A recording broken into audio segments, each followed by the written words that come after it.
हर हर महादेव। नमस्कार। आज की कहानी का नाम है कर्मफल। एक गांव में एक सुनार का घर था। उस सुनार का काम बहुत अच्छा चलता था।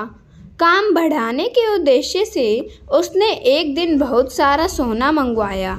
इस बात का पता जब गांव में रात को पहरा देने वाले पहरेदार को पता चला तो उसके मन में लालच आ गया। जैसे ही रात हुई वह पहरेदार उस सुनार के घर में घुसा और उसे मार दिया। सुनार के मरने के बाद वह जैसे ही बाहर निकला तभी उसे सुनार के एक पड़ोसी ने देख लिया। वह पड़ोसी बहुत ही सज्जन पुरुष था। उसे अचानक देख पहरेदार घबरा गया। उस सज्जन पुरुष ने पहरेदार के हाथ में जब बक्सा देखा तो उससे सवाल पूछना शुरू कर दिया। ये बक्सा लेकर कहाँ जा रहे हो? शोर मत मचाओ। देखो, इसमें से थोड़ा सोना तुम ले लो, थोड़ा मैं ले लेता हूँ। मैं ले लूँ? मैं गलत काम नहीं कर सकता।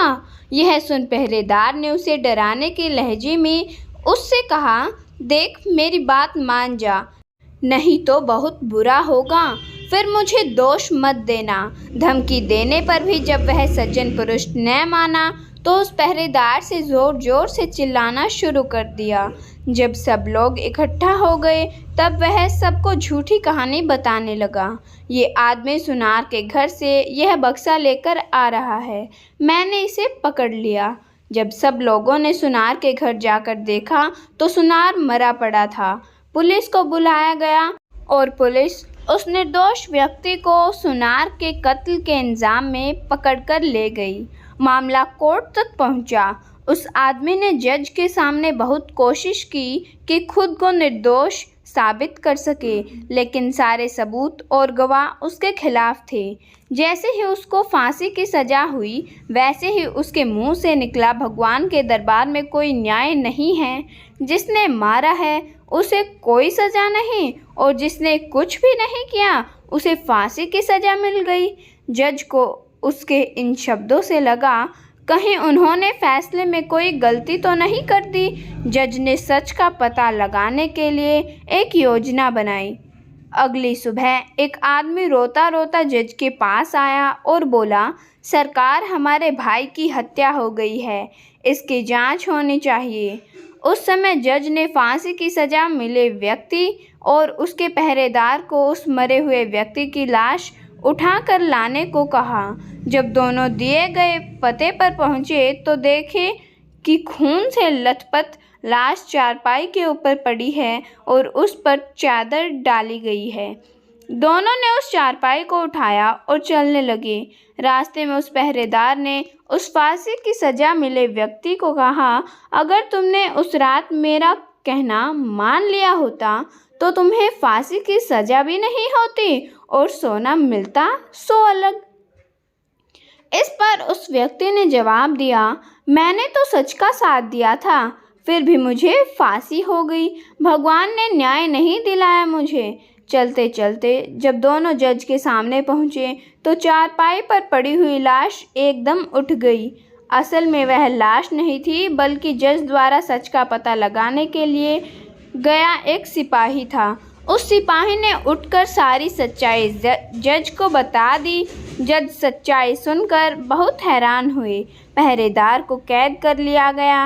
न्याय हो गया था, लेकिन जज के मन को अभी भी शांति नहीं मिली थी। सो उन्होंने उस सज्जन व्यक्ति से कहा, इस मामले में तो तुम निर्दोष साबित हो चुके हो, लेकिन सच सच बताओ, तुमने कोई हत्या की है क्या? जज की चालाकी वह व्यक्ति पहले ही देख ही चुका था, इसलिए अब वह झूठ बोलने से डर रहा था। इसलिए उसने सच्चाई बतानी शुरू की। बहुत पहले की बात है, एक दुष्ट व्यक्ति मेरी गैर हाजिरी में मेरी पत्नी से मिलने आया करता था। मैंने अपनी पत्नी और उस व्यक्ति को समझाने का बहुत प्रयास किया, मगर वे नहीं माने। एक दिन जब मैं अचानक घर पर गया तो देखा कि वह व्यक्ति घर पर ही था।